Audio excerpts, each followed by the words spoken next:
conciencia. Ese milagro improbable que surgió sobre la Tierra. ¿Por qué aquí, en esta pequeña galaxia? ¿Para qué tenemos este privilegio? El universo te está llamando.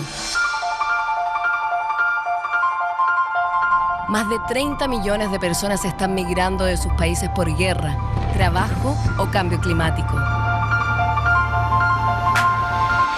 Estamos perdiendo más de 150 especies de animales y plantas cada día.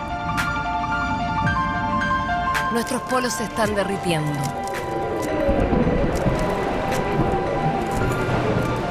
Estamos buscando nuevos planetas habitables.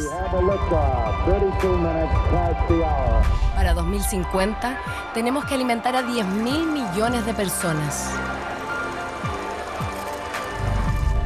Hoy, las bacterias están curando el cáncer y construyendo materiales biodegradables. Los datos son el nuevo petróleo del mundo. Somos los protagonistas de la gran revolución de la sociedad del conocimiento. Los próximos 100 años pueden ser la mejor o la peor historia de la especie humana. ¿Qué futuro quieres construir? La vida te está llamando. Toma conciencia hoy. Congreso Futuro. Ideas para cambiar el mundo. La ciencia ha llegado a la conclusión de que no existe un solo tipo de inteligencia. Pero, ¿cuáles serán las consecuencias de incursionar en una concepción no antropocéntrica del intelecto? Este es el segundo tema principal de esta tarde. Y para comenzar la conversación, invitamos al escenario a la periodista Paloma Ávila, quien moderará la sesión. Paloma es subgerente de contenido de la Fundación Vive Chile de BTR.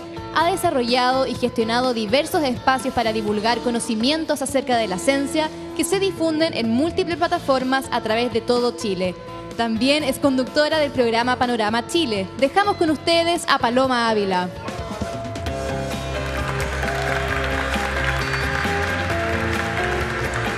Hola, ¿qué tal?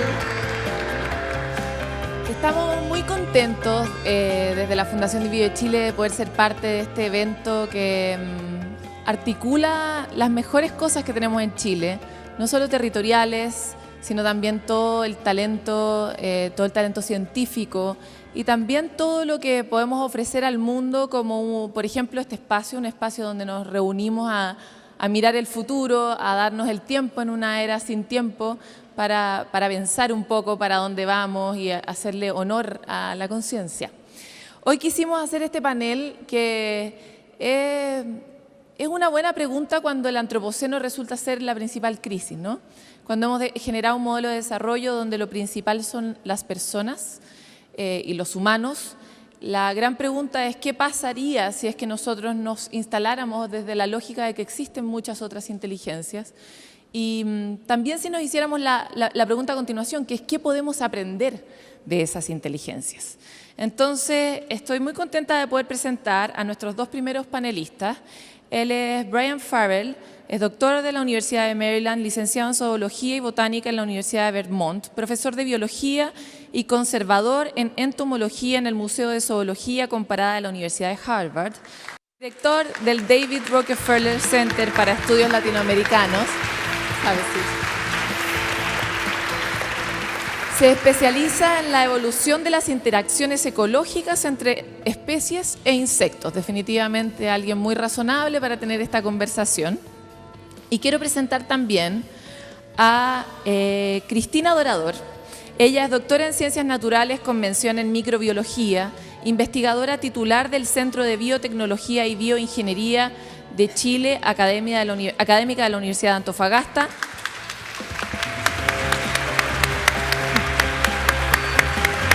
Y una de las pocas chilenas expertas en ecología microbiana, algo que aquí ha tenido un buen espacio de discusión y que queremos tener acá. Ellos van a partir con una presentación de sus dos temas y la idea es que después tengamos la oportunidad de conversar sobre las cosas que hay en común, sobre las cosas que no hemos visto y sobre las cosas que nos pueden enseñar estos dos tipos de inteligencias que venimos a fijar acá. Les recomiendo a todos que tengan a mano su traductor porque va a ser una conferencia español-inglés, muy flexible. So, Brian, please, be our guest. Thank you. The receiver is over here. Let's see. There you are. Oh, very good. Yo soy biólogo de la evolución, no trabajo con el cerebro ni con la conciencia tampoco.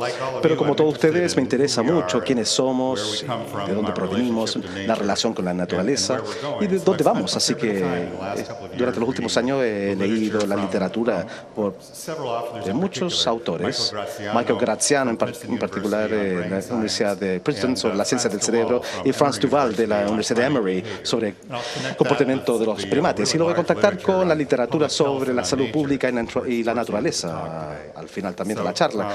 Así que quisiera empezar con esto, que estas observaciones que somos organismos y por lo tanto todo lo que hacemos es biológico, desde la concepción hasta la cultura, y la cultura es simplemente la práctica de la memoria y la memoria es simplemente la huella de la experiencia escrita en un guión biológico.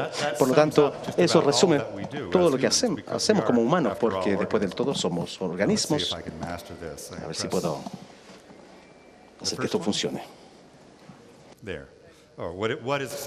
Entonces, ¿qué es la conciencia? Es la pregunta.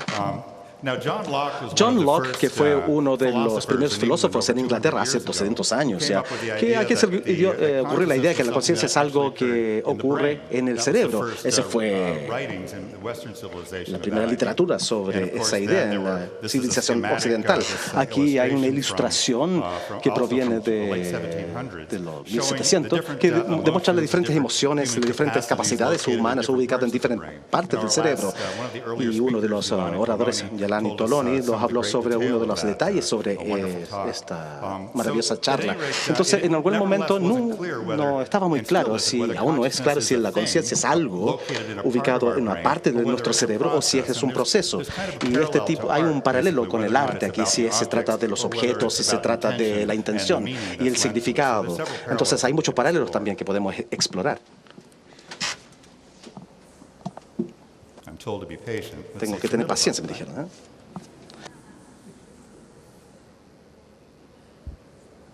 Oh, is the receiver over here? I'm going to find out, okay? All right. Oh, there we go. All right, so entonces, todos los humanos, nosotros somos de este tamaño y vivimos en un ambiente terrestre, así que tenemos ciertos sensores que otros animales de diferentes tamaños y hábitats, ellos tienen diferentes sensores de sentir la electricidad, por ejemplo. Entonces tenemos 5 sentidos, muchos más que generalmente no se conocen, pero estos son el gusto, el sabor, el tacto, vista, aroma, y todas. Entonces, son de gran ayuda para nosotros, pero generalmente le prestamos atención a uno o dos a la vez. En este momento ustedes están prestando atención, están mirando y están escuchando, pero no están conscientes de la temperatura ambiental, los olores. Pero eso puede cambiarse inmediatamente si la temperatura empieza a aumentar o si hay de pronto un ruido fuerte. Así que prestamos atención selectiva a nuestros sentidos. Y esto lo hacemos porque hay demasiada información de todos lados, de todos los sentidos, y demasiado para procesar de una vez. Entonces lo que hacemos, nos enfocamos en un par de sentidos a la vez y luego deferimos el resto de la información que aún recibimos para procesos más tardíos. Entonces, análisis profundos, procesamientos con uno y dos sentidos a la vez, y esa información ingresa y el resto lo dejamos para el procesamiento después. Y podemos recordarlo porque tenemos memoria. Es un proceso competitivo entre diferentes tipos de señales, donde, por ejemplo, señales que son recibidas a la vez y que son suficientemente sólidas o fuertes, dejan de fuera otros sentidos. Es como políticos en una campaña política, todos tratan de meter más bulla que el otro. El que habla más fuerte obtiene la atención. Entonces, es la misma idea.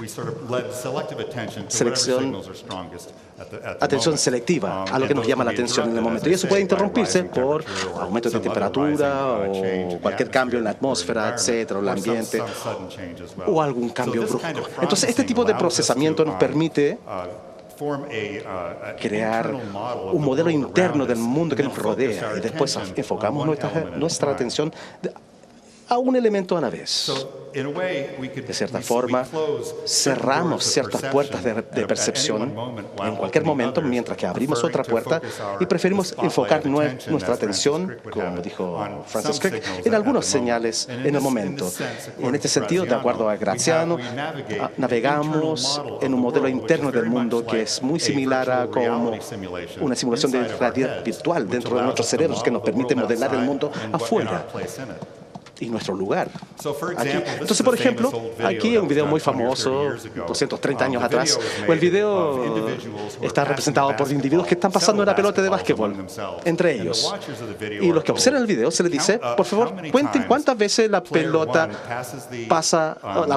se pasa entre diferentes jugadores. Entonces uno presta atención tratando de contar y rastrear quién está pasando la pelota a quién. Y un gorila pasa entre medio y nadie lo ve, porque uno está prestando atención a una cosa. Realmente es un video bastante sorprendente. Lo pueden ver en YouTube si desean. Y tenemos experiencias cotidianas. Por ejemplo, vemos los textos en su celular, no está viendo lo que está sucediendo enfrente de uno. Entonces, definitivamente prestamos atención selectiva, ignorando información y favoreciendo a otros en cualquier momento de nuestras vidas. Ahora esta rana tiene una realidad, un simulador en su cerebro.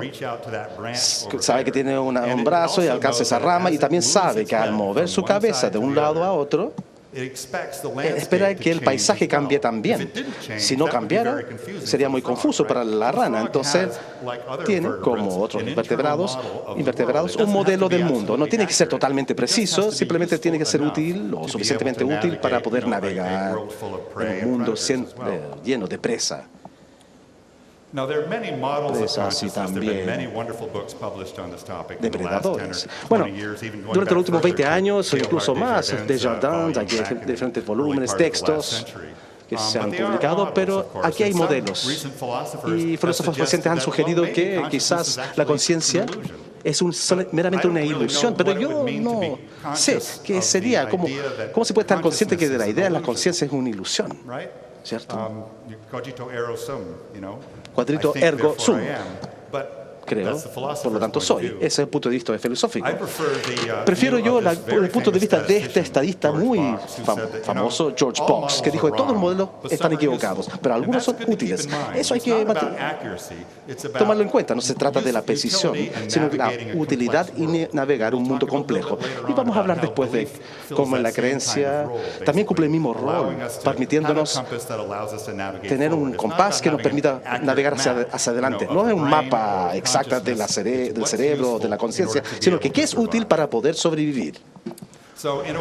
De cierta forma, incluso William James hace 100 años dijo que quizás pueda ser algo imposible que nosotros comprendamos a nosotros mismos. Yo creo que una cámara no puede sacarse una foto, así que es casi imposible para nosotros como seres conscientes realmente comprender la conciencia. Sin embargo, hay algunos trucos que podemos usar. Los animales nos ayudan, los orígenes y la evolución de la conciencia. Es una prueba que fue propuesta en 1970, se llama la prueba del espejo de autoconciencia. Así que aquí, por ejemplo, hay un chimpancé y se le coloca una marca en su frente y después le muestra enfrente del espejo. Es decir, el chimpancé reconoce que es el mismo, el chimpancé va a tratar de borrar el puntito. Y muchos animales pasan la prueba. Y los cuervos también, pero los gorilas no lo hacen. ¿Y saben por qué? Porque un gorila, ver otro gorila y mirarlo en los ojos es un acto de agresión. Entonces nunca se miran suficientemente a los ojos. Entonces no pueden reconocerse. Eso soy yo. Así que afortunadamente en el zoológico se puede entrenar a los gorilas para poder hacer estas pruebas. Y los delfines también, y diferentes animales, cuervos. Pero hay muchas dimensiones de sentido que otros animales experimentan.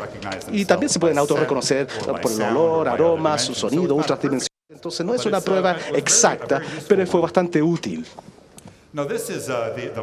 Este es el modelo de Michael Graziano con el origen gradual de la evolución, como todo, desde prestando atención selectiva de algunos señales sobre otros. Se puede demostrar eso en animales como las medusas, los corales, hasta los animales más modelos de atención más selectiva, por ejemplo, anfibios, reptiles, aves y mamíferos, por cierto, pueden dirigir su atención a algunas señales a la vez en lo que pareciera ser de manera consciente. Y finalmente, en los primates tenemos evidencia de las atribuciones sociales de atención, y es una teoría de la mente. Otros primates, incluyéndonos, también pueden tener visión de la intención de otros, supuestamente, y de sus creencias, como podemos ver. Así que esto va hacia la idea de que hay grados de conciencia que se comparten entre todos los otros animales, incluyéndonos nosotros, los humanos. Esta es la razón por qué sabemos de diferentes funciones humanas que están ubicadas en diferentes partes del cerebro, incluyendo el rol de la amígdala, emociones, el hipocampo, el aprendizaje. Todo eso es compartido se comparte con los peces, con los lagartos, las ranas, aves, mamíferos. Así que, por supuesto, que lo más probable es que compartan las mismas funciones que procesamiento de emociones y aprendizaje también. Así que hay muchas otras cosas que compartimos con otras especies. Por ejemplo, aquí hay un artículo que fue publicado hace un par de años sobre la capacidad de los peces de poder planificar cosas, cooperar con otros peces de otras especies y así recordar, hacer trampas también. Todos saben que estos peces siameses, ¿cierto? Son dos machos que se están peleando. Uno ganará, otro perderá. Se separa el ganador del perdedor y luego se le ofrece una opción de quién quieren reproducirse con alguien, con una hembra que lo vio la pelea y lo que no lo vio. La que perdió prefiere enamorar a la que no lo vio perder. O sea, hay una ventaja ahí. Y entonces el perdedor está consciente de lo que la hembra ha visualizado. Entonces hay un cierto sentido de la mente de otra persona, de otro individuo. Es bastante fascinante. Hay otros peces, estos peces del Caribe, que van arriba de otro pez y le comen cosas que parásitos y cosas así, líquen. Y estos peces de pronto comen tanto y después no tienen tanto, que después te sacan una mordida al pez. Ahora, si hay otro pez que necesita limpiarse, el pez que limpia no hace trampa porque saben que el otro pez, si eso ven que hacen trampa, eso están fuera de línea. Así que increíble, el pez realmente tiene una idea de su conducta recordada por otros peces. Extraordinario. Hay estudios increíbles que han salido sobre la biología de primates, incluyendo este estudio del laboratorio Franz Duval. Demuestra aquí que los monos tienen un sentido de justicia. En este experimento se toma dos monos, se le ofrece una recompensa a cada uno en retorno de una acción en particular. Entonces se le ofrece, no sé, un pepino por una piedra. Entonces se hace un par de veces y después a uno de los monos, en vez de un pedazo del pepino, se le da una uva. Al hacer esto, el primer mono que obtiene el pepino se lo lanza de vuelta al investigador. Lo rehúsa. Franz Duval es un Wall Street ocupacional, lo denomina, un sentido de falta de justicia, de injusticia. Entonces, en otros casos, los monos todos rechazan la recompensa hasta que otro mono lo recibe. Entonces, hay ética y hay justicia. En este último experimento, estos dos hembras, dos hembras son presentadas a una tropa de simios. Y la primera se le presenta a uno que es de segundo rango social. Entonces, se puede manipular esto. No tiene que ver con la genética del individuo, sino que tiene todo que ver con quién fue presentado primero. Luego se toman muestras de sanguíneas de estas. La primera, con mayor rango social, tiene un sistema inmunológico mucho mayor. Tiene proteínas antivirales muchas potentes y en cada sentido son mucho más sanos. Incluso si son individuos y son exactamente iguales que los otros. Todo tiene que ver con el efecto de rango social sobre la salud, que tiene también consecuencias serias para los seres humanos también. Aquí los primates saben lo que creen los otros. Por ejemplo, aquí hay primates que están dentro de una jaula, un simio, y aquí hay un chimpancé real que lo está observando. No. El humano entra y observa a la persona en el disfraz de mono, y esa persona toma una piedra y lo esconde debajo de un arbusto. Entonces lo hace, el humano lo ve haciendo eso, y después se va el humano de la habitación, y la persona con el disfraz de mono toma la roca y lo coloca bajo otro arbusto, y luego vuelve el humano y se demuestra este video a un simio, un chimpancé real, y la pregunta es, ¿dónde creen que el humano cree que está escondida la roca? Ellos saben que la roca está escondida bajo este arbusto, pero también saben que el humano no lo vio moverse. Entonces buscan el primer arbusto porque piensan que el humano va a ir ahí. Es increíble. Entonces realmente tienen una teoría de mentes. Saben lo que otros creen, aunque no sea verdad. Increíble. Realmente proviene de Franz Duval. Hay muchas observaciones parecidas, de los pulpos a otros animales, a peces, las vidas cognitivas y emocionales. Y Franz Duval también piensa que ni siquiera seamos suficientemente inteligentes para saber cómo son los animales inteligentes, porque estamos limitados, porque hacemos estas pruebas desde nuestro punto de vista, teniendo dos manos, viviendo en un mundo terrestre. Quizás no podemos imaginar las pruebas correctas para ver cuán inteligentes son los animales verdaderamente. Y me voy a la última parte aquí. Podemos imaginar que otras entidades tienen mentes, incluso si son muñecas, si son árboles o si son un Pac-Man en la computadora. Se le atribuye una intención a este organismo que no puede tener una mente. Entonces tenemos realmente una disposición de creer en la mente de los otros. Ahora, si es que podemos ver algo, si es algo que podemos ver o no podemos ver. Así que esa es la creencia. Podría ser que la creencia es la conciencia aplicada. Entonces, aplicada hacia un propósito en particular, hacia el propósito de proporcionar un compás para que no podamos navegar en este mundo tan complejo y amenazador.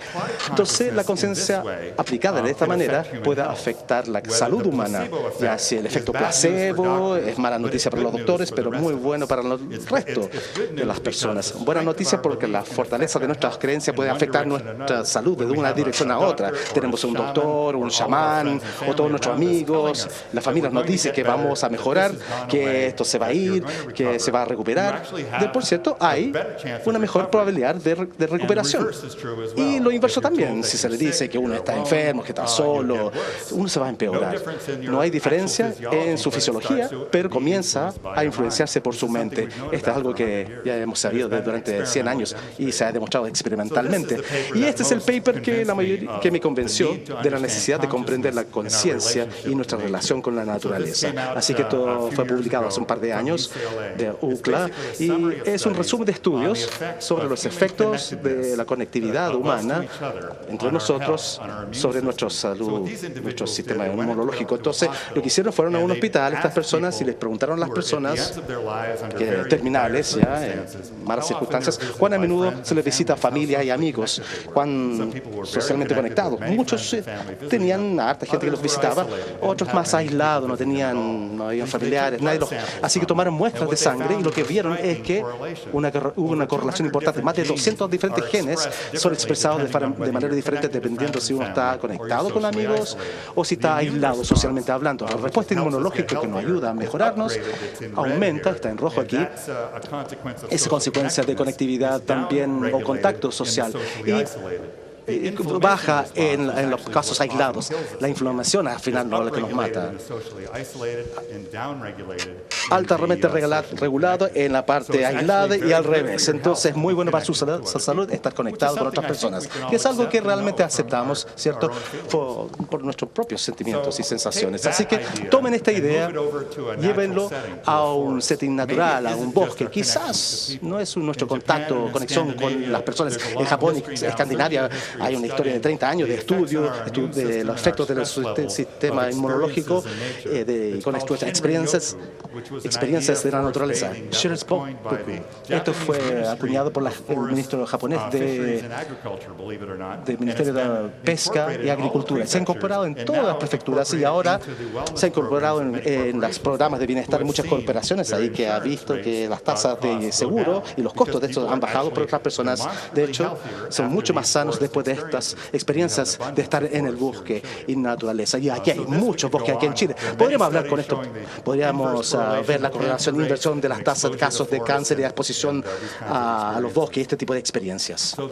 Así que la regulación social de la expresión de genética humana quizás no sea solamente social, sino que todas nuestras pasiones que nos conectan con la naturaleza, el bosque, entre nosotros, quizás las artes, la música, todo lo que nos hace sentir bien y después, quizás tiene un efecto demostrable en su sistema inmunológico y los ayuda con la salud. Es una excelente visión porque significa que hay una consecuencia de su salud pública, de conservación, de que los bosques vengan a nuestras ciudades y grandes instituciones, ya sea de arte, de música o de educación.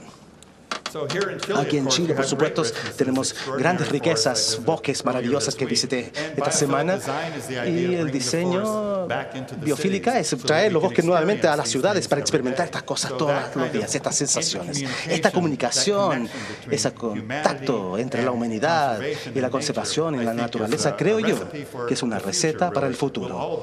Todos van a beneficiarnos y vamos a sentirnos más cercanos y del mundo que nos rodea. Y simplemente, como dijo Horacio, el fantasma del padre de Hamlet no calzaba con su visión filosófica. Entonces nuestra conciencia, nuestra visión quizás se ha equivocado, quizás no más raro de lo que imaginamos, sino que más raro de lo que podemos imaginar. Pero hay que tener una mente abierta y prestar atención a los contactos, conexiones que tenemos con nosotros y con la naturaleza. Y eso es lo que tengo que decir. Muchas gracias.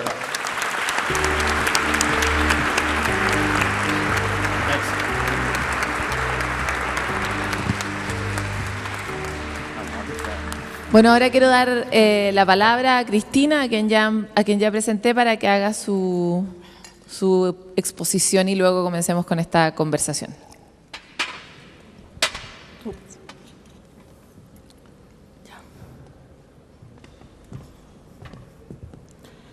Bueno, hola, buenas tardes. Primero quiero agradecer a la organización por invitarme a participar de este Congreso del Futuro y también a este interesante panel.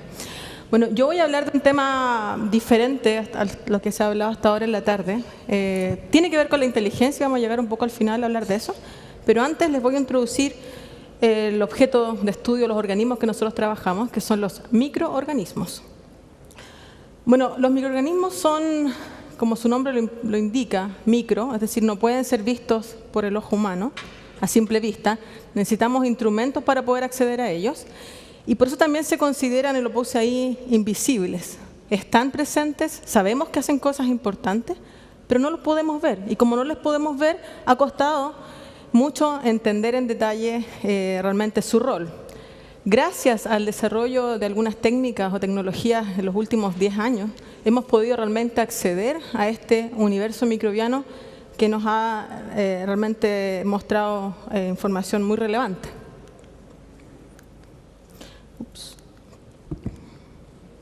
Bueno, primero es importante decir que los microorganismos son los seres vivos más abundantes y diversos del planeta. Me imagino que han escuchado quizás en otras charlas qué son las plantas o qué son los insectos, pero en realidad, en términos de número de organismos, que son organismos unicelulares, y diversidad son realmente los más abundantes. Y están viviendo en todas las condiciones ambientales que se puedan imaginar, naturales de la Tierra. Solamente para mostrar unos números, en total se ha calculado que en el planeta existirían aproximadamente 10 a la 29 células microbianas. Ese es un número muy difícil de imaginarse, por eso ahí lo puse con tantos ceros, y equivale más o menos a 100.000 veces más que las estrellas que hay en el universo visible. Esa es la cantidad de células microbianas que existen en el planeta. Por supuesto que cambia ese número respecto a donde uno lo estudie. Ahí en ese gráfico se muestra la concentración de células en los océanos, siendo más abundante en las costas de los continentes. Bueno, Los biólogos nos gusta mucho clasificar los seres vivos para poder entenderlos y explicarlos. Nos gusta buscar similitudes, diferencias, y eso ha llevado a plantear una manera muy gráfica de establecer relaciones entre los organismos, lo que se llaman los árboles de la vida. Entonces acá hay una visión de Ernst Haeckel, en la parte superior, un biólogo alemán, ¿cierto?, donde él muestra la presencia, la existencia de 3 reinos, en ese tiempo se les denominaba así: planta, protista y animalia. ¿Por qué? Porque eran los 3 grupos de organismos principales que se podían observar y entender, ¿cierto?, de forma directa. Pero si se fijan, ese árbol tiene una raíz común, lo que implica que hubo un ancestro común que dio origen, ¿cierto?, a todos estos organismos. Esta visión de árbol también se manifiesta, ¿cierto?, en la obra pivotal de Charles Darwin, del origen de las especies por selección natural, donde él también plantea la relación y similitud entre las especies. Sin embargo, fue hasta finales de los años 80, donde un investigador norteamericano, Carl Bose, propuso la existencia de 3 dominios de la vida, esa sería la clasificación general de los organismos, llamados eucariontes, bacterias y arqueas. Esta clasificación se hizo no solamente en base a lo observable, sino que también en base a la secuencia de ADN de los organismos. Y esto fue muy importante en su época porque marcó un antes y un después en términos de entender la diversidad del planeta, ya que se da cuenta de un nuevo dominio de la vida llamado arquea, que hasta ese momento se sabía que eran bacterias, se creía que eran bacterias, que vivían en ambientes denominados extremos. Bueno, actualmente sabemos que arquea es un grupo muy abundante que vive en todas las condiciones que se puedan imaginar en el planeta. Pero lo más importante es que acá se muestra que 2 dominios de la vida son organismos unicelulares microscópicos. Solamente Eucaria, ¿cierto?, son los organismos que están presentes en el grupo de ahí de Haeckel, que es donde estamos nosotros. Bueno, por supuesto que esta visión del árbol de la vida ha sido modificada enormemente. Actualmente estamos hablando de más que bosques, son universos de ramas y de conexiones que ha sido muy importante en los últimos años. Bueno, volviendo a la idea que los microorganismos están en todas partes, esta es una fotografía de un balneario que está cerca de Antofagasta, de donde yo provengo, Hornitos.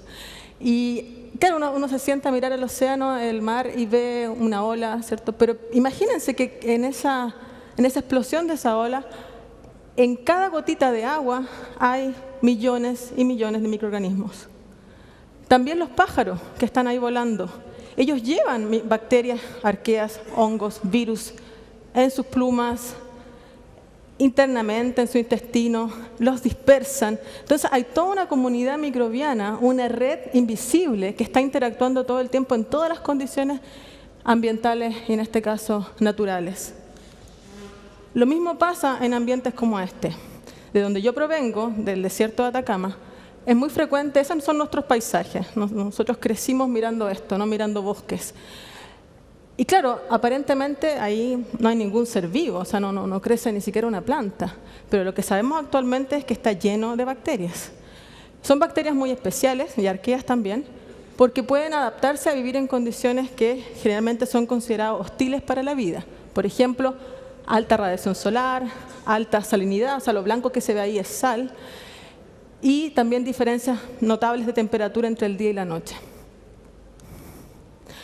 Otro ejemplo interesante, esta es una fotografía del campo Geysers El Tatio, también ubicado en la región de Antofagasta, que es nuestro Yellowstone.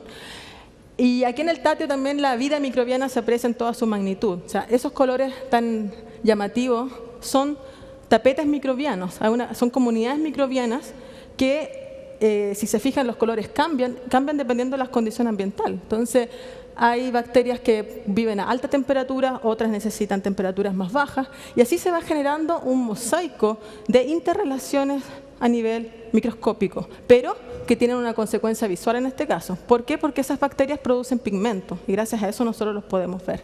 Este lugar también últimamente ha llamado mucho la atención a nivel mundial por su alta similitud con ambientes de Marte, especialmente por la presencia de unas sales, minerales de sílice, muy parecidos a los que se encuentran en Marte.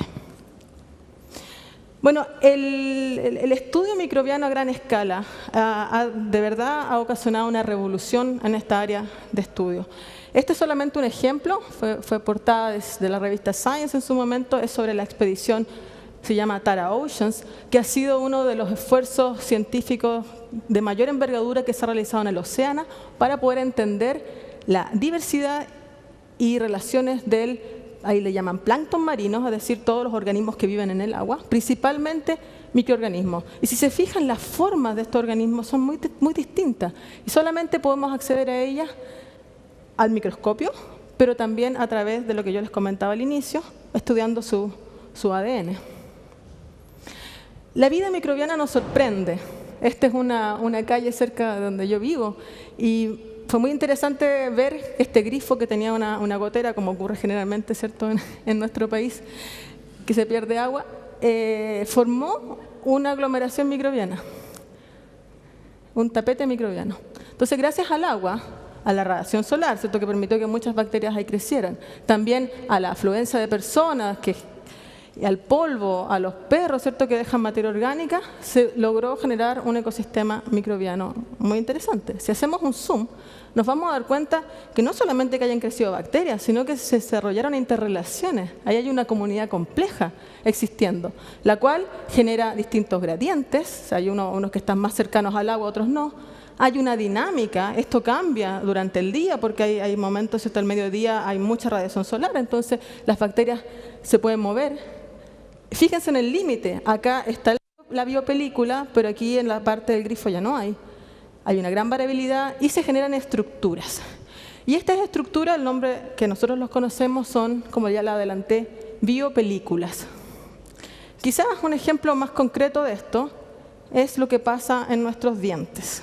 Nuestros dientes también es una superficie, así como lo fue el pavimento que les mostré recién. Los microorganismos, como les dije, están en todas partes, en nuestro cuerpo con mayor razón. Y hay bacterias que se consideran acá comensales, que son normales de nuestro cuerpo, y también pueden aparecer alguna vez unas bacterias que se llaman patógenas.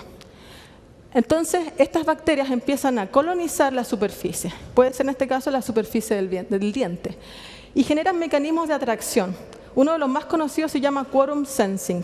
Quorum, mientras más bacterias hay, más bacterias se atraen, mediante la producción de unos compuestos que son señales químicas que atraen a las otras bacterias. O sea, las bacterias se comunican y conversan entre sí de manera química. Y esa conversación es muy productiva, porque pueden llegar a formar capas muy gruesas de películas microbianas, las cuales a su vez llegan a ser alimento de otras bacterias, por ejemplo, bacterias patógenas, generando problemas. Por eso hay que lavarse los dientes, porque uno remueve todos los días esa placa bacteriana persistente que quiere crecer. Esta comunicación bacteriana está íntimamente ligada a su ADN. Como ustedes saben, todas las células humanas, bacterianas o de otras especies tienen incorporado, ¿cierto?, el material genético, es el ADN. Las bacterias conjugan su ADN, lo mezclan entre sí. También se puede fusionar una con otra. Puede también haber movimiento de pedazos de genes de una bacteria a otra a través de virus. Los virus también son microorganismos. Eso sí se considera que es vida no celular, pero aún así son cruciales para el establecimiento de la biodiversidad del planeta. También se pueden transferir otro tipo de fragmentos, pueden transformarse en las bacterias y también puede ocurrir algo muy interesante, que es la endosimbiosis. O sea, hay células que son capaces de incorporar una célula completa dentro y esa célula con el tiempo va perdiendo sus propiedades de vivir afuera y empieza a adaptarse a su nuevo hábitat, que es vivir adentro de otra. Esas relaciones simbiontes son cruciales para que estemos aquí. Sin la simbiosis, en realidad estos procesos no ocurrirían. No ocurriría que pudiésemos existir. Y es algo, digamos, muy fascinante que se está ahora recién conociendo en más detalle. Bueno, cuando uno habla generalmente de bacterias, las personas la asocian inmediatamente a enfermedades. Porque es lo que nos afecta. Cuando uno le dice, estoy enfermo, tiene una infección, toma un antibiótico. o tengo un resfrío, si uno no se cuida del resfrío puede desarrollarse una enfermedad bacteriana, etc. Pero es importante hacer notar que son las menos las que causan enfermedades, en realidad la mayoría no son patógenas, pero estas pocas patógenas realmente hacen mucho daño. Entonces, a través de la historia, estas enfermedades realmente han modulado las poblaciones humanas. Y no es algo que se sepa desde ahora, se sabe desde hace mucho tiempo. E incluso tiene un componente cultural quizás insospechado. Y aquí quiero hacer mención a un artículo que fue publicado en el sitio de divulgación llamado Etilmercurio, del cual soy parte, y fue escrito por la doctora Anabela Arredondo, que se titula Leyendo a Violeta Parra, la viruela y las tradiciones ante la muerte. Violeta Parra fue capaz de reflejar en su obra, tanto en sus poemas, en sus canciones y en sus décimas, el devenir de distintas enfermedades transmisibles. Ella también fue científica, fue observadora y describió estos procesos. Y les cito brevemente. Y la fiebre me daba agravios, la sed me quita el resuello. En este estado tan cruel termina la diligencia, salimos de la presencia fatal del maldito tren. Es decir, acá se refleja la virulencia de la enfermedad y lo democrática que era, o sea, no discriminaba ni por edad ni por nivel socioeconómico. Cayeron grandes y chicos con la terrible epidemia, más grande que la leucemia, murieron pobres y ricos, al hoyo un tal Federico, al saco Juan Pimentel, y dos que estaban con él, unos tales Pérez Caro, que visitaron Lautaro, jamás pudieron volver. Por eso es tan importante la vacunación, porque gracias a la vacunación y a los distintos tratamientos que existen ahora, esto ya no lo presenciamos. Y Violeta Parra también fue muy visionaria en su obra gráfica. Ahí ella hizo su propia interpretación del árbol de la vida, en que su cabello es la extensión de los distintos organismos que están presentes en el planeta. Bueno, el ser humano, ahora entendemos que es un ecosistema complejo, regulado por microorganismos. Incluso esa palabra quizás se queda corta para lo que realmente es y conocemos actualmente. En general, se ha descrito que existe una proporción de células bacterianas o microbianas versus células humanas de 1:3. Es decir, la mayoría de nuestras células que conforman lo que conocemos como ser humano son microbianas. Principalmente bacterias, un poco de arquea, un poco de hongos también y muchos virus. Un ejemplo de esta colonización o de este intercambio microbiano ocurre en la piel. A partir del año 2010 en adelante, se empezaron a hacer esfuerzos mundiales por describir el llamado microbioma, es decir, todos los microorganismos que están viviendo en un determinado ambiente, en este caso el hombre. Entonces, este fue resultado de un proyecto que se llamó el microbioma de la piel, o The Skin Microbiome Project, que dio cuenta de la existencia en detalle, ¿cierto?, de bacterias que colonizan la piel, están presentes incluso en las glándulas sudoríparas, en los folículos pilosos, es decir, donde hay un espacio, porque las bacterias son muy pequeñas, entonces, donde hay un espacio van a vivir y van a ocupar algún compuesto para poder crecer. Esto no solamente se circunscribe al humano, también todos los otros organismos tienen colonización microbiana. Y en este caso, solamente quiero mencionar un ejemplo que es las termitas. Las termitas causan ciertos grandes estragos en los muebles, en los libros, se comen todo. Pero no es la termita realmente la que hace eso. O sea, la termita, degradar la madera es muy difícil, el término enzimático. Entonces, la termita tiene internamente otro organismo que se llama un protozoo, que es un organismo grande, uno lo puede ver incluso a veces a la lupa. Y ese protozoo lo que hace, degrada estas fibras de madera y las convierte en azúcar, en glucosa. Y este azúcar es utilizada directamente por la termita y también es alimento de otra bacteria que está dentro del protozoo. Y esta otra bacteria lo que hace, ayuda a la fijación de nitrógeno, porque el nitrógeno es muy importante para los seres vivos, ya que es parte de las proteínas. Entonces, sin la existencia de esa bacteria y de ese protozoo, no existirían las termitas. O no podrían haber desarrollado esta capacidad, ¿cierto?, de degradar la madera. Por eso son muy importantes las relaciones microbianas, más allá de las bacterias en sí mismas. Y quizá uno de los ejemplos más fascinantes de este tema es algo que se llama el eje intestino-cerebro-microbiota. Esta es una idea que se había propuesto hace bastante tiempo. Sin embargo, gracias nuevamente a estas nuevas tecnologías podemos saber más en detalle cómo funciona. Bueno, lo que se sabe hasta ahora es que existe una relación íntima entre las bacterias que están habitando nuestro intestino, que son muchas. Se ha descrito que tenemos 1 kilo de bacterias en el intestino, lo cual más o menos equivale al mismo peso del cerebro. Y estas bacterias, ¿por qué están ahí? Bueno, las bacterias del intestino son cruciales porque son las que degradan nuestro alimento. También, si no tuviésemos ese tipo de bacterias, no podríamos digerirlas. Y al degradar este alimento, producen otros compuestos menores. Y estos compuestos menores, a su vez, pueden estar regulando algunas funciones cerebrales. Se ha relacionado, por ejemplo, con aspectos como el síndrome del intestino irritable, exactamente. ¿Cómo se dice? Colon irritable, perdón. El colon irritable se ha relacionado que tiene influencia directa lo que pasa con la microbiología o las bacterias del intestino y el cerebro, porque también hay una comorbilidad de ese trastorno que es la depresión. Se han hecho incluso experimentos a nivel animal dando bacterias que son benéficas o probióticas y se revierte el fenotipo depresivo. Entonces acá realmente se ha abierto un área de investigación inmensa del rol de las bacterias con el cerebro, pero hay regulación directa, ya sea a nivel de compuestos que producen las bacterias o también las bacterias pueden producir neurotransmisores. No se sabe si tienen un rol directo con el cerebro, pero sí a nivel local. Entonces, claramente hay una relación íntima a través del nervio vago, principalmente, con el intestino y el cerebro.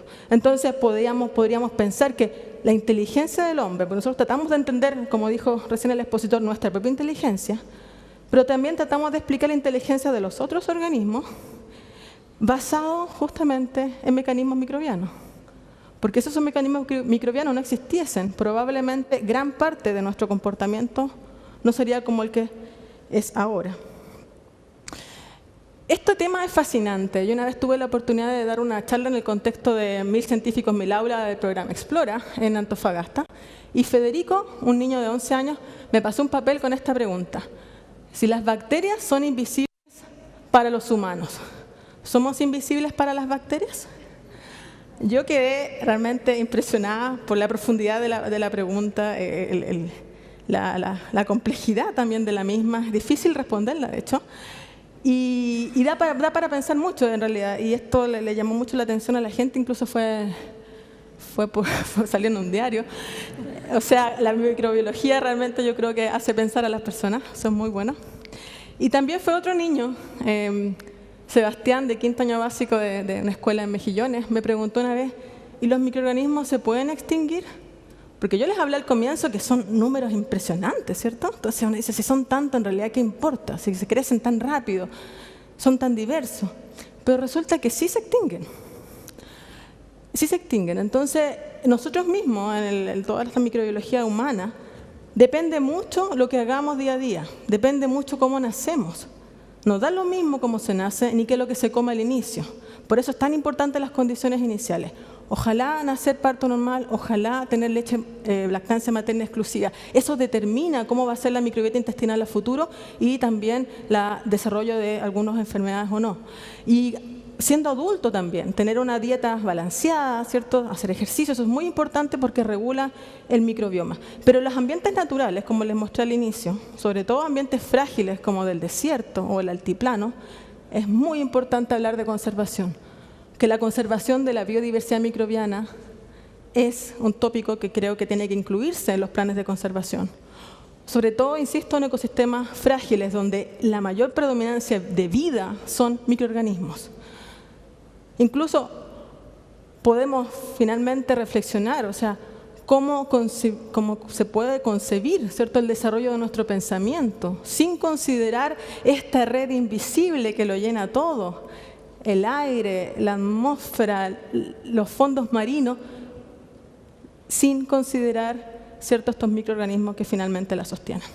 Por eso, como mensaje final, quiero decir que las bacterias son parte intrínseca de la inteligencia humana. Muchas gracias.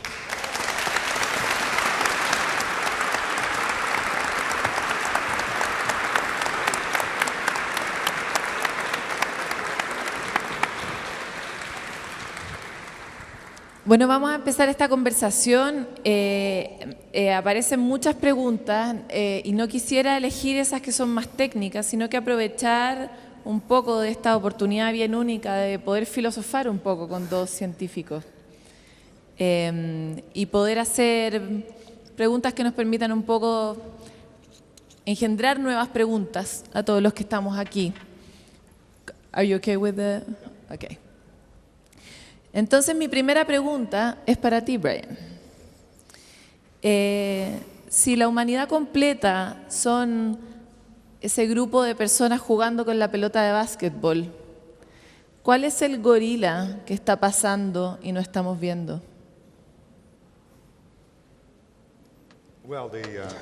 Bueno, el gorila sería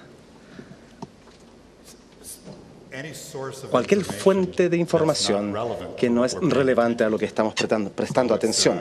Por lo tanto, se supone que es, por supuesto, es un ser humano en un disfraz de gorila, pero podría ser cualquier cosa que no percibimos cuando enfocamos nuestra atención en una tarea en particular. Y eso lo hacemos constantemente, todo el día. ¿Algo importante? ¿Qué es algo importante para nosotros que no estamos viendo? Bueno, es una buena pregunta. Claro, debido a que en materia de escala no podemos percibir fácilmente los cambios del ambiente, del medio ambiente, que ocurre muy lentamente en relación a nuestra capacidad atencional. Por supuesto, hay cambios en nuestro ser fisiológico, nuestra salud. Nos convencemos que nos está llevando a cabo porque queremos sentirnos bien. Así que es fácil ignorar ciertos signos o señales de una salud que está empeorando. Es difícil ignorar, capturar señales de otros humanos, su falta de creencia o atención en nuestra relación. Prestamos atención de un par de señales a la vez. Y creo que el gran valor de nuestro grado de autoconciencia es que estamos recibiendo esa información y creo que podríamos aprender a abrazarlo y responder adecuadamente más tardemente. Entonces yo creo que hay mucho que realmente no prestamos atención, ya que es una cosa por otra. Procesamiento amplio significa estrecho. Es difícil ser profundo y amplio a la vez. Cristina, me gustó mucho la diapo de Violeta Parra, porque nos gusta mucho Violeta Parra, aparte la honramos mucho hace poco por su cumpleaños de 100 años, ¿verdad? Pero además de lecciones de democracia, que tanto nos cuesta aprender hoy en día, ¿qué otras lecciones tenemos que aprender de las bacterias? Yo creo que tenemos que tener, como se ha hablado toda esta tarde, conciencia de su existencia, porque no las vemos, entonces cuesta darse cuenta que están ahí. Entonces, a mí por lo menos me hizo mucho sentido cuando empecé a pensar que todo está lleno de bacterias. O sea, miremos este auditorio. Ustedes mismos ahora están intercambiando bacterias, el que está a uno al lado del otro. Hay una nube microbiana dando vueltas. Se van a llevar bacterias de varias otras personas, etcétera. Entonces, darse cuenta de eso, ver el mundo lleno de puntitos minúsculos es realmente muy interesante. Y porque eso también, insisto, nos permite entender qué nos pasa. O sea, un día comimos algo y nos hicimos sentir mal. Es nuestra microbiota que se vio perturbada, hubo un desequilibrio. ¿Cómo vuelvo a como era antes? Tengo que cambiar este hábito. O sea, es tener, insisto, más conciencia en uno mismo. Ya no hay que decir me enfermé de la guatita. Ahora hay que decir, mi microbiota está desequilibrada. Ok, Brian, estamos en un mundo que a todas luces nos dice y nos repite que estamos interconectados. Sin embargo, no lo entendemos, actuamos como si todo estuviera en lugares separados, en la ilusión de que estamos separados. Y tenemos por delante un desafío frente al cambio climático, de ser más eficientes, de utilizar las cosas de una forma más inteligente, más circular. ¿Podemos los humanos utilizar al entorno, a las distintas especies, etcétera, interconectadamente para hacer mejor el trabajo que tenemos frente al calentamiento global?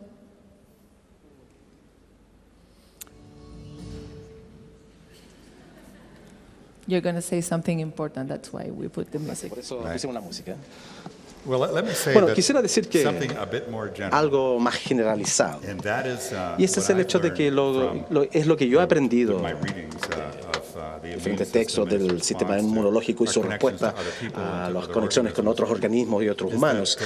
Es que algo que los filósofos han reconocido ya por mucho tiempo, los físicos ya lo saben durante cientos de años, que ahora estamos en la biología y estamos viendo que todo lo que tocamos nos toca de vuelta y de una manera medible. Nosotros como seres humanos tenemos una historia evolucionaria muy larga, compartimos esa historia, la estructura cerebral, por ejemplo, con los invertebrados durante los últimos cientos de millones de años. También, por ejemplo, como seres humanos, llevamos con nosotros las experiencias de la infancia a la adultez, ya sea negativo o positivo. Esa es la palabra que la psicología social menciona. Respondemos a experiencias y estímulos tardías. Entonces, mis interacciones con todos ustedes en la presentación pasada dejó una impresión que en principio podría medirse en mi sistema circulatorio, la respuesta de mis genes a ese entorno y el cambio de ese ambiente. Por lo tanto, esa es la lección más generalizada. Creo que enfocarse enfocándome en su pregunta ahora, creo que es importante reconocer las opciones que tomamos en las interacciones que tenemos con otros y con nuestro medio ambiente. Es muy difícil estar preocupado de todo a la vez, y ese es un paralelo en relación a esta atención focalizada entre diferentes sentidos que tenemos. Ya no podemos procesar toda la información por parte de nuestros propios sentidos, como toda la información que sabemos sobre el impacto que tenemos nosotros sobre el planeta y entre nosotros. Así que es complicado. Por esa razón hemos formado, espero, un fuerte lazo entre nosotros, porque de hecho somos una especie sociales. Así que para ser más humano, ser social y preocuparse de los otros. Si desarrollamos, y yo creo que es el uso de nuestros sistemas de creencia, sean lo que sean. Hay 3 lecciones que he aprendido de leer las grandes religiones del mundo, y tiene que ver, todos concuerdan cuál es el significado de la vida. Número 1, estar juntos. Todos acordamos de esto, ¿cierto? Número 2, trabajar hacia una gran causa, la mejor causa, porque eso nos empodera estar conectado con algo mayor que nosotros, sea lo que sea, y nos da una guía dentro de un mundo complejo donde no podemos medir todas las interacciones. Sin embargo, tenemos un principio, quizás de justicia e igualdad, lo que sea. Luego, el tercer principio creo que es universal: apreciar el mundo que tenemos. Así que es gratitud, progresando hacia un mayor bien y estar juntos. Y creo que esos 3 principios son simples, razonablemente universal, y nos permiten navegar un mundo complejo, porque si no sería abrumadora, igual que nuestros sentidos. Así que esa es mi visión, un poco filosófico, metafísico también quizás, sobre la pregunta que me hizo: ¿qué podemos hacer mientras avanzamos por la vida sabiendo que se está derrumbando, que el planeta? Pueden ver la parte negativa o lo positivo. Ahora, por el lado positivo, es una guía, un compás hacia adelante. Quisiera saber, las bacterias, ¿uno podría llegar a concluir que tienen sentimientos? No sé, hoy día hay libros que dicen que los pulpos sí los tienen, o un tipo de conciencia más elevada. ¿Las bacterias tienen en sí mismos sentimientos o conciencia, o son más bien una conciencia o lo que sea colectivo? No sé si podemos decir que las bacterias en sí tienen conciencia. Lo que sí que la comunicación entre ellas permite hacer cosas grandes. Llamarle conciencia, tema más complejo. Pero es muy importante estas relaciones biológicas que les mostré recién del eje intestino-cerebro, porque hay aspectos de nuestro quehacer cerebral que están modulados por microorganismos. Entonces, los microorganismos ya tienen ellos una modulación. De hecho, en el intestino forman estas biopelículas, comunicación. Y esta comunicación es más compleja. Entonces, yo creo que esa conciencia está dada no solamente por, de nuevo, sacarnos esta percepción que el hombre es un conjunto de células humanas haciendo cosas, y que de repente, ¿cierto?, ocurre esta percepción del mundo, ¿cierto?, el desarrollo del lenguaje y la comunicación, sino que hay toda una red indisoluble con otros organismos. O sea, también yo creo que hay que incorporar de alguna manera la conciencia de las bacterias, pero no explícitamente, es muy difícil, digamos, llegar a decir esta bacteria tiene conciencia de lo que pasa. Sí se sensa el ambiente muy finamente. Yo creo que estamos recién descubriendo estos mecanismos muy finos.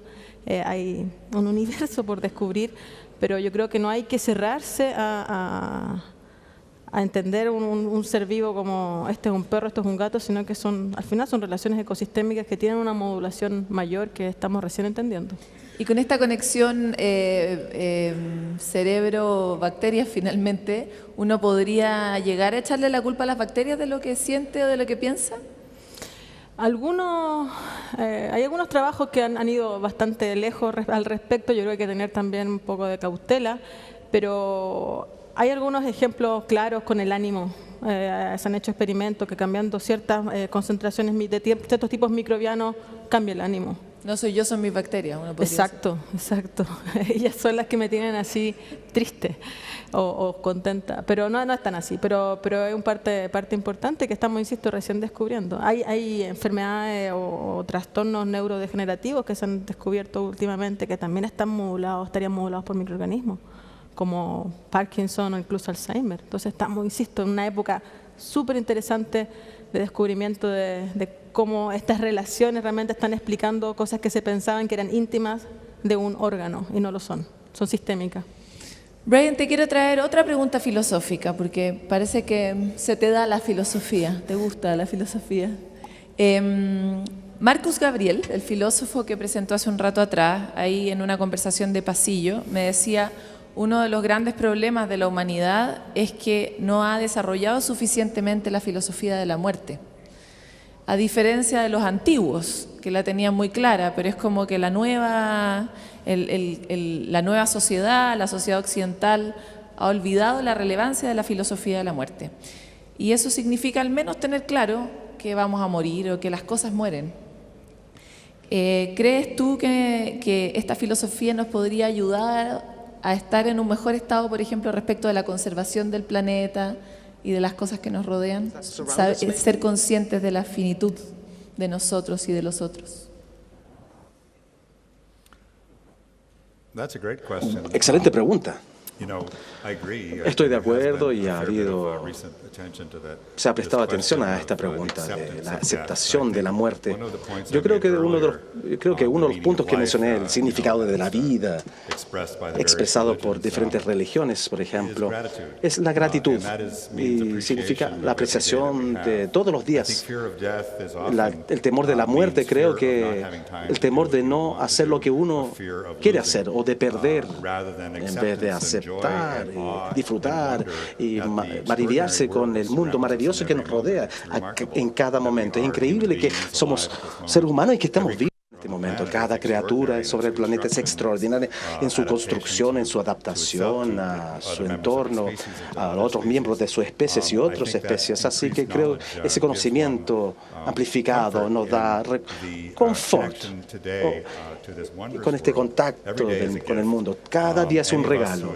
Y nosotros que hemos sufrido alguna enfermedad que quizás puede amenazar la vida, siente de esta manera. Yo creo que uno pierde el temor de la muerte cuando pasa por una experiencia parecida, como cuando uno aprende a apreciar el regalo, el don de cada día. Así que eso es lo que yo diría sobre esa pregunta de la muerte. Quisiera hablar sobre la última pregunta también, sobre las bacterias. Se me motivó hace un par de años, leí un paper que fue publicado y le presté mucha atención sobre la influencia de las bacterias de nuestros intestinos sobre las elecciones alimenticias que tenemos. O sea, el resumen indicaba que aquellos de nosotros que estamos inclinados a la obesidad nos gusta más comer carbohidratos, y en parte porque las microbiotas de nuestros intestinos son aquellos que digieren los carbohidratos y nos piden que comamos más sustratos para ellos. Así que que quizás en cierta forma se puede decir, ok, bueno, no soy totalmente responsable de mis inclinaciones alimenticias. Pero ahora, por otro lado, el mayor regalo que tiene la humanidad, de acuerdo a William James, es la capacidad de cambiar su actitud. Si uno puede cambiar su mente, se puede cambiar su vida. Así que tenemos control de arriba hacia abajo sobre nuestros deseos y podemos elegir no comer carbohidratos durante un tiempo. Y con el tiempo, la microbiota de sus intestinos van a cambiar, suficiente para no le dan más ganas de comer. Menos les piden que coman carbohidratos. Así que se puede controlar de todos esos pequeños maestros que viven en su intestino al cambiar su actitud. Así que creo que esa es buena noticia también. Todos estamos conectados con todo el resto y con todo el resto del planeta, y creo que esa es la lección más importante que podemos aprender de estas ambas charlas. Incluso somos una minoría, incluso dentro de estas ropas hay tantas células humanas y solamente el 10% de lo que está ahí, ¿cierto? 90% es bacteria. Así que, increíble, ¿no? Bueno, me están cortando porque este panel y esta reflexión en torno a las inteligencias es algo que continúa. Sugiero que vayamos a compartir nuestras bacterias a otro lugar y le agradezco a todos ustedes por su atención, que se queden en el panel Inteligencias 2. Agradecemos la participación de Brian Farrell y Cristina Dorador. Muchas gracias también a Paloma Ávila por haber moderado esta conversación.